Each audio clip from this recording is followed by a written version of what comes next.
बिस्मिल्लाहिर्रहमानिर्रहीम। अस्सलाम वालेकुम नाज़रीन। आरिफ वाला THU अस्पताल में डॉक्टर रऊफ़ अलवी की मौजूदगी के बावजूद बत्ताखोरों का धंधा अरूज पर है और इस तरह की खामोशी से लगता है कि ऊपर से लेकर नीचे तक का तमाम अमला आपस में मिला हुआ है। आरिफ वाला से हमारे नुमाइंदा खसूसी राना ताहिर जावेद के मुताबिक आरिफ वाला THU अस्पताल में मोटरसाइकिल स्टैंड माफिया का धंधा अरूज पर है। शहरियों से झगड़ कर मोटरसाइकिल पर्ची फ़ीस 10 रुपये की बजाय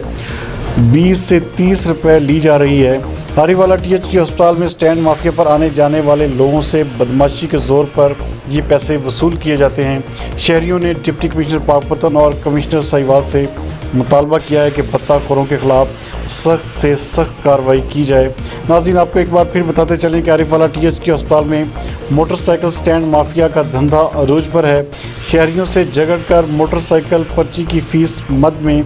10 रुपये की बजाय 20 से 30 रुपये लिए जा रहे हैं। आरिफ वाला THU अस्पताल स्टैंड माफिया का हर आने जाने वाले फ़र्द से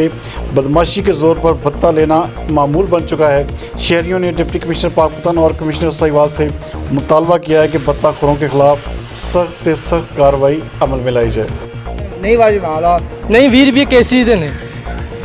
लेके किथे लगे 20 रुपये यार मैंने ये 10 रुपये लेके किथे लिखे 20 रुपये किते भी लिखे आ गए तो फिर मैंने लेके तो 20 लै मेरे को है महंगा ठीक है ना अगे सस्ता सी ठेका इस करके 20 रुपये हो रहे हैं 20 रुपये हो गए ने मेरे को 20 लै मैंने लेके दे पर्ची तो 20 रुपये ने 50 लै लेके दे भी 50 रुपये लेने हैं और जा मेरा भरा नहीं तू लेके दे ना 50 रुपये लेने अपना काम कर। नहीं मैं काम करदा करा तू मैंने लेके दे भाਵੇਂ 500 लै ਕਿੱਥੇ ਲਿਖ ਕੇ ਦਈਏ पर्ची ਤੇ लेके देना टोकन वाली ਅਸੀਂ ਤੈਨੂੰ ਕਿੱਦਾਂ ਦਈਏ ਜਾਣ ਲੱਗੇ ਨੂੰ ਤੈਨੂੰ ਪਰਚੀ ਕਿੱਦਾਂ ਦਈਏ ਅਸੀਂ नहीं पर्ची ਤੇ ਲਿਖ ਕੇ ਤਾਂ ਵੇ ਨਾ 20 रुपये ਲੈਣੇ ਆ ਜਾ ਯਾਰ ਕਿ ਕਿੱਥੇ ਲਿਖ ਕੇ ਲੱਗਿਆ 20 रुपये ਭਾਈ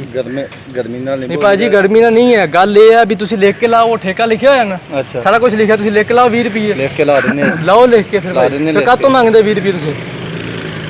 ਦੱਸੋ ਨਾ ਭਾਜੀ ਕਾਹਦੇ 20 रुपये ਮੰਗਦੇ ਪਏ ਜੇ ਹੈਗੀ ਤੂੰ ਲਾ ਯਾਰ ਭਾਜੀ ਲਿਖ ਕੇ ਲਾਓ ਨਾ ਫਿਰ 20 रुपये ਸਾਡੇ ਕੋਲ 50 ਲੈ ਅਸੀਂ ਦਿੰਨੇ ਆ